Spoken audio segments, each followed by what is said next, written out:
The Great Escape project helps vulnerable people take part in activities that promote their health and well-being. The Escape programme supports people with issues including mental health, young people in need, drugs and alcohol, ex-offenders, victims of domestic violence and people experiencing homelessness. The main partners in the Great Escape are Derbyshire Dales District Council and Derbyshire Dales Council for Voluntary Service. On the 19th of September 2012, 23 people set off on a bike ride along the Monsal Trail in Derbyshire's Peak Park. People came from all over the county to take part and had a great day. We met up with some of the cyclists at the halfway point, and here's what Jason had to say. You've come on the bike ride today. Are you an experienced rider? Not really, no. I'm not cycled for 2 years because I had a broken leg and this leg was broken in 2 places. So what have you got out of today so far? I think it's been brilliant. Just wet, being wet. So is it the exercise? Is it the social? I mean, I've not been and done anything like this before, so it's pretty new for me. It's new. And is it good meeting new people as well? Oh yeah, it's fantastic. Yeah. So I suppose the big question is, would you do it again? Oh yeah. If I was asked to do it again, yeah, I'd do it again. Yeah. And so how have you found the leaders? Has it been good? Good community. Good banter. Yeah, good banter.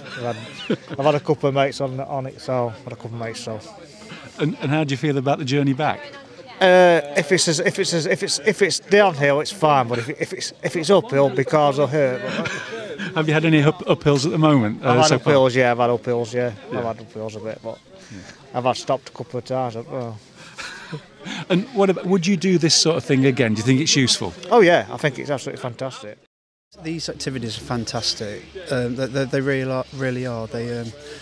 It's like a challenge in yourself. That's how I see it. It is an actual challenge, and it takes a lot. It's taken me a lot. It's taken me 22 years to get back on a bike. Wow. Which I used to race bike, but after a very bad accident, I said I could never ride again on a bike because I was smashed up very badly. And for 22 years, and the challenge, and regarding the breakdown last year, it's nothing could get anything worse than that. And I saw this as, why not? You know, and if I can get back on the bike, I could be able to take my kids out on the bikes. I can join in with my wife as well, and.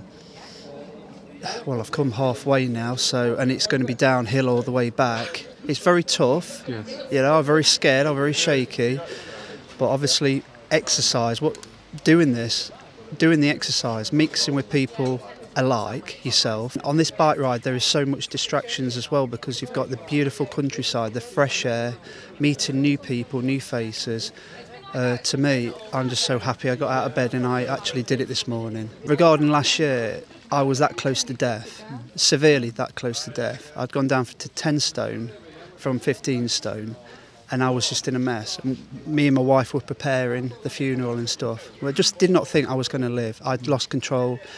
I couldn't teach in schools. I couldn't do my learner support role I do in Matlock for the council when I help adults with the learning.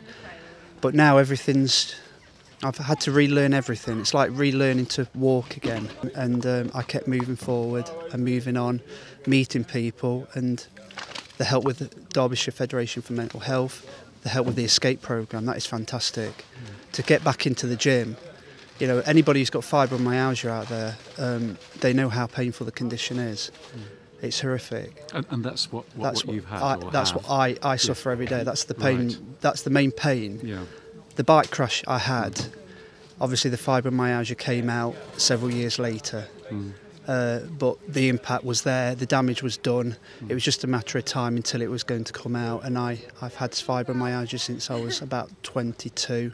So I've had it for 14 years now. I want to take a view now from your wife, because obviously you've watched this and you've seen the progress. So, you know, how important then is not only today but the programme in general? Oh, without doubt. Without all of it all together, it won't be like it is today. You know, like Stuart said, you know, I only lost him last year, and to rebuild and scratching almost, you know, it's such a grand help, you know, with all the other schemes as well, with, like I said, the Federation for Mental Health and other help, you know, it's all combined. And actually with the exercise, you know, it's building on your own self-esteem as well. So it's regaining your self-confidence and everything else. So like Stuart said, it's building straight from scratch and building yourself back up. So to have him back like he is today, it's absolutely brilliant. Just finally, I mean, how important is it that you get together as a group of people? Because obviously you got the help, but presumably now part of your role is to pass on that sort of confidence and to show other people they can get out of whatever they're in. Yeah, I mean, referring back to last year, I was on my own. I felt there was no help whatsoever. It's a gradual thing, but finding there are charities out there what support, you know, like the escape programme, for example, that was passed on to me. Would I be able to do it? And I thought, no, I can't do it because I can't swim anymore. I used to teach swimming, but I won't be able to because of my condition. I certainly won't be able to go to the gym. Anybody who's had a breakdown, suffering from disability, physical, mental, the mental health is not very good. There is a lot of support out there, and working with other people, you're not on your own. You've got to get out of your house and you've got to meet people, and I know it's hard, but that's the first step, and then all the other steps become a lot easier, because once you start to get to know people, you start to settle in the group and you start to trust people. Listen, the sun's out, you two are now behind. I know you said it was all downhill, but we better get you going again. But that's brilliant, and best luck. Keep up the good work. All right, cheers.